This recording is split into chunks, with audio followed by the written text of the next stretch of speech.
think we're probably close enough. Good morning, everyone. Good morning. My name is Dave Meldrum. I'm the Deputy Chief with Halifax Regional Fire and Emergency. It's 9 a.m. on May 29th. We're here in the community of Tantallon in the Halifax Regional Municipality for a briefing on an ongoing and still not under control wildfire. So I'll remind folks that our firefighters were called at about 3:30 in the afternoon on Sunday afternoon for the report of a fire in the Westwood subdivision here in the community of Tantallon.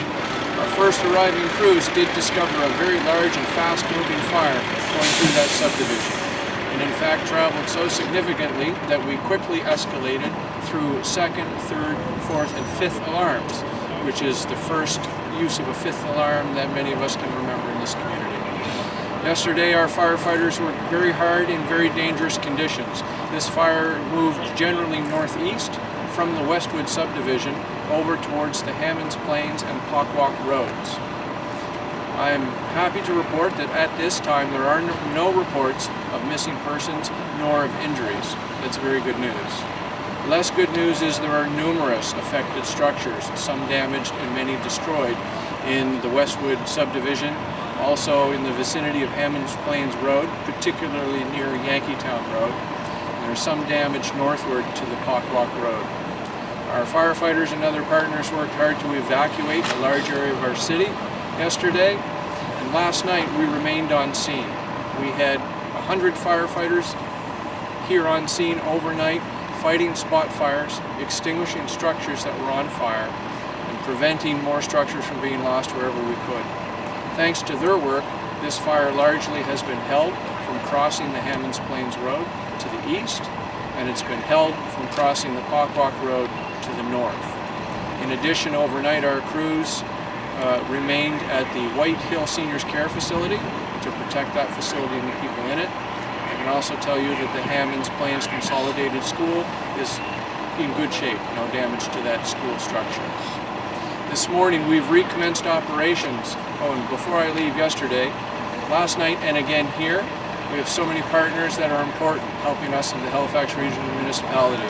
We have fire departments from other communities such as West Hants, Unihat, Brooklyn, and others. Windsor, they're here. The Department of National Defense is here with 2 pump and roll units. It's all very, very important, very, very helpful. In addition, our RCMP and regional police partners doing excellent work with security and evacuation that we simply couldn't do without them. The Emergency Health Services here to protect our firefighters, all our responders, and our residents, and many, many others. Obviously, the Nova Scotia Department of Natural Resources and Renewables are here. They were here yesterday, deployed some air assets, and we met with them early this morning to form a unified command team to continue to work this fire. Today we have 30 plus HRFE fire apparatus working these fire zones in 2 main sectors. The DNNR crews are here and they have 2 helicopters in the air as we speak. And at 9 o'clock this morning, 2 air tankers who are originally based out of Newfoundland were set to take off and come and deliver water here on this fire. We are planning today to protect structures again. We understand that the wind direction is changing, so the wind is now from the north, which is going to make this fire move backwards from the direction it was burning yesterday. The forest fires and technicians have looked at some drone footage that we put up, and they've analyzed that, and they're telling us that there could still be significant fire, even though the fire may turn around and go back the way it came. That was really fast, really hot fire yesterday. There's a lot of unburned fuel still in the areas that the fire went through that can reignite and can burn. So we have a lot of work to do today, this week, for many days. We appreciate the patience of the residents of the municipality, particularly those who have been evacuated. This is difficult, and residents must be prepared to remain out of their homes for several days at least to come. Can you explain about what the wind is doing and more about how that is going to also connect? That's right. Sure. So yesterday the wind predominantly was pushing and moving this fire, as I said, approximately northeast. Last night it did change directions and it was coming out of the north, so bringing the fire basically back down towards where we're standing. So On the one hand, that can help prevent spread farther to the north, say the areas around the Pockwalk Road. And it's going to push the smoke and embers and fire back in this direction. We need to make sure that no communities that weren't already affected by this fire become affected. In addition, we can't guarantee that the wind direction won't change one or more times today. Can you confirm how the fire started? No, the cause of the fire will be under investigation, and that investigation will be led by the Department of Natural Resources and Renewables. Do you know roughly where the fire started? We were called to the Westwood subdivision near Juneberry Road for a fire, and there was certainly significant fire in that subdivision when we got there. You mentioned what school was safe. Do you know whether any other major structures like schools, churches, anything like that have been affected by the fire? We don't have any reports of major structures like that are damaged, but do appreciate right now the firefighters have been focusing on structural defense and going from one to the other. So we're still collecting the information. It's going to take us some time. But at this time, we don't have a report like that. How Fires in the area, they're all sold with this wind fire that's started here. Pardon me? Fires that have all spread, and then sold with this wind fire in the west. Yeah, we're considering this as one fire. Certainly at the head of a fire, the forward area of a fire will throw embers and debris far ahead. So the head of the fire can throw spot fires. So you can see ignitions in different locations, but those are all related to the main fire, yes. How and when will people learn if their structures, if their homes are still standing? Right, so an inventory of damaged and destroyed structures will need to be done in the coming days. This may take some time. We'll organize that through the regional municipality in the province of Nova Scotia to inform the property owners as soon as we can. You said 10 structures. Is that a conservative estimate right now? Is it expected to be a lot higher? Yeah, we certainly don't know the number now. Yes, I would suggest that the number is likely to be higher than 10. Can you talk about which streets specifically in these subdivisions are most affected? Do you know that? I don't really know that. The firefighters on the line have been on virtually all streets, and damage to the streets it's not consistent. And this is normal in a wildland interface fire. You can have homes on a street that are perfectly fine. And those homes on a street that are perfectly fine can be in close proximity to others that are damaged or destroyed. So I couldn't give you a rundown by street right now. Can you talk about how historical this fire is? Apparently you said it hasn't been in recent memory. Can you talk about how big this is compared to what we've seen in the past 10, 20 years? Yeah, this is a big fire. This is a big fire. Most folks will remember the fire in the Herring Cove area in 2009. That was a pretty large fire, and by memory I think we evacuated about 5,000 people. We don't know the size of this fire yet. That's one of the things that DNR crews will do when they fly the perimeter. They'll get an estimate of how big the burned area is. Estimates coming out of our emergency operations center last night for the evacuation area included an evacuation of approximately 14,000 people. Did anybody have to be rescued? What was that rescue like? We certainly have reports from some of our firefighters that there were rescues, persons who required assistance or were unaware that an evacuation was underway. Obviously, the way the firefighters are coming and going, there's a lot of firefighter experiences that happen, and those people are back in the woods or they're back home trying to get some rest to come back in. Do you expect that crews will be deployed from other neighboring provinces to come kind of contain this? We haven't contemplated that yet. We've been really, really grateful for the help we're getting from other Nova Scotia fire departments and other first responder agencies. But this is absolutely a significant challenge for us. While we deploy hundreds of people to this fire, we're also maintaining fire protection in all the other districts of the Halifax Regional Municipality. Where are the air apparatus, the DNR helicopters, as well as the air tankers? Where are they scooping their water from? I don't know that. There were horses freed, reports of horses freed. Do you have any update on them or other livestock? No, we don't know where the horses are at the moment. Again, the firefighters are really focusing on protecting the structures. When the initial fire, did it start, are you able to tell if it started like in the backyard, like somebody having a small campfire, or was it in the woods? All that will form part of the investigation, and that will come out with the investigation report.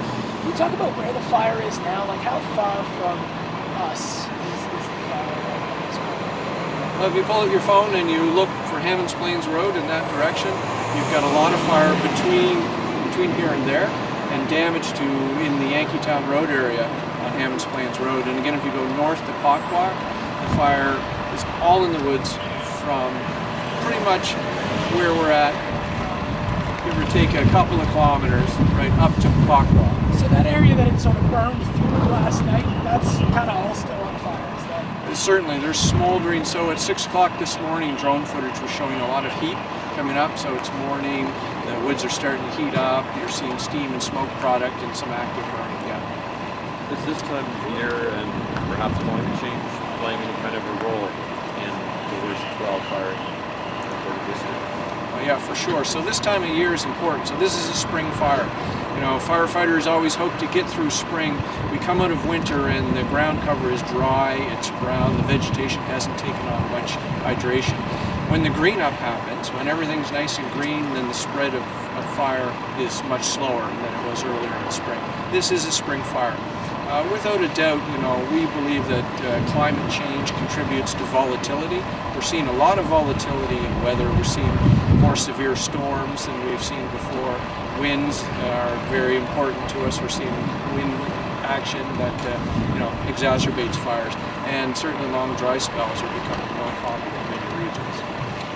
I've seen reports of people losing pets. Can you talk a bit about that? There's been some losses of animals. Yeah, I don't have hard data on losses of animals and pets. We have certainly encouraged everyone who's evacuating to take their pets with them for that very reason. If people still want to get their pets from their home, is there any way to do that? There's no entry into the evacuated area today, and there may likely not be any entry for some time. So folks with those special concerns should ring up to 911 and we'll see what we can do as conditions permit. How many hectares is the fire now, and what do you foresee it going to? So I don't know how many hectares. Again, I'm anticipating DNRR will fly the perimeter. This is what they typically do, and they measure the size of the fire. So we haven't got that data yet. How big will it get? Well, I hope it won't get any bigger than it is now. What do you consider some of the biggest victories in the past 20 years? You see the firefighters behind me, and they're coming here to rehab. So they've been up in the field, and they've been working hard in these locations. And the victories are when they made a choice to protect their property, and it worked. And for them, the point of pride is in doing that, and they also suffer the emotion of when they try their very best in conditions that are just untenable for structural firefighters and force them to leave. So both have happened. They've saved buildings, they've saved property over the last couple of days, and other properties have been lost to fire. So how long at a time were they out fighting the fire, and how long did they get lost for? Yesterday their shifts were longer than we liked, so there were firefighters out on the line pretty much from 3:30-ish, 4 o'clock in the afternoon as they were rolling in, and they were out there until close to midnight. And that's not our preference. We like firefighters to work for 4 hours. We bring them in, make sure that they get nutrition, hydration, and a little bit of rest, and we put them out for another cycle. Can you describe how the fire spread? Obviously it was windy.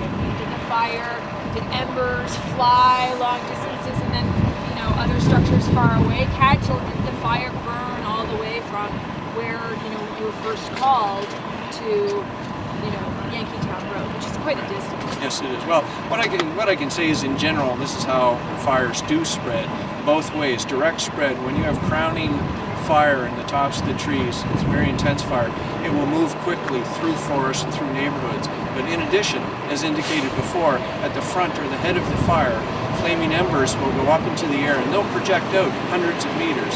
They'll land, and they can land in the woods and start another fire. They can land in a community. They can land in a backyard, start a deck on fire, somebody's wood pile on fire, things like that. So you'll get that continuous head of the fire that's moving, but also in front of it you'll have spot fires being created by falling embers. How tall were the flames? I'm told by the firefighters who were there that they were crowning in the trees. You can see the trees here are often 40 feet or better high. In some instances they had crowning fire. Any idea what the long-term damage will be from this? Any indications of what that would be? That would certainly be speculative right now. We just know it'll be significant for sure. There's a lot of thoughts for the folks whose properties right now are destroyed or When's your next presser? Yeah. Beg your pardon? When's the next one? When are you going to give us another update? We'll get a media release out from our corporate comms folks and let you know when the next one will be, perhaps this evening. So can you remind me how many firefighters are working today? Today we have approximately 100 firefighters and 30 fire vehicles. Do you have the resources you need, or what are you asking for? We have what we need. We certainly are looking forward to seeing the impact that the air tankers make as they get to this scene. Just to recap, what do you think people to come back to see when we light up? To see what's happening? I can't say when. I will say it's going to take some time. Okay? These fires don't simply extinguish today and you're done. There's significant work that's required to come in and dig any hidden fires out, make sure there's no smoldering fire that's going to reignite. Traditionally, we want to get hose lines around the entire perimeter of a fire and have what's called a wet hose line around the perimeter. This is a big perimeter. This is going to take some time. I just want to make sure. Worse or better than yesterday? Today is a little cooler. I haven't yet seen if the humidity's better, but we have some gusty winds, and those are a concern. So just want to make sure I got the number correct. You said 14,000 people are in the field? Approximately 14,000 people are in the evacuation area, yes. Have you figured out where your those bombers that are coming in from Newfoundland? Have you already figured out where you want those? What are they targeting first? Yeah, well, they do that. So this is not for Halifax Fire. We don't operate them. We don't really have expertise in them. But certainly the DNR experts will guide them, and they have guide aircraft that come in front of them, and they have radio communications with the DNR firefighters on the ground. So they get their refill locations and their target locations sorted out quite quickly.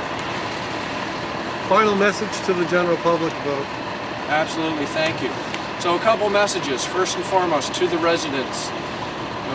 We are concerned for you in this time of loss, and know that we are doing everything that we can do to mitigate this emergency in the best way possible.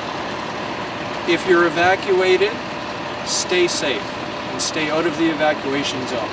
If you're not here, don't come here. This is not a safe place. There is active fire here. There is smoke obscuring the roads. So this is not a place to visit. Please don't come here to see what's going on. All residents across our municipality, and I suggest across the province this week, there's no forecast rain. This is the time for all of us to work together and be fire smart and fire safe. Please don't burn anything out of doors. Take great care with your disposal of smoking materials. Watch out for fires and report them immediately if you see them. It's going to be a busy week. We need everyone's help. You said more than 10 structures. Are you able to give us? I am not. Thank you very much. I have one quick question. For those people who are disregarding the burn bans, there were quite a few fires that were in backyards overnight and yesterday. Are fines being issued during this time? Are being reflective of the seriousness of the scene right now? I agree with you about the seriousness of it. I don't have the information yet if fines are being levied, but certainly the bylaw is a bylaw, and it is punishable for those who violate it. Absolutely. Thanks very much, folks. Thanks so much.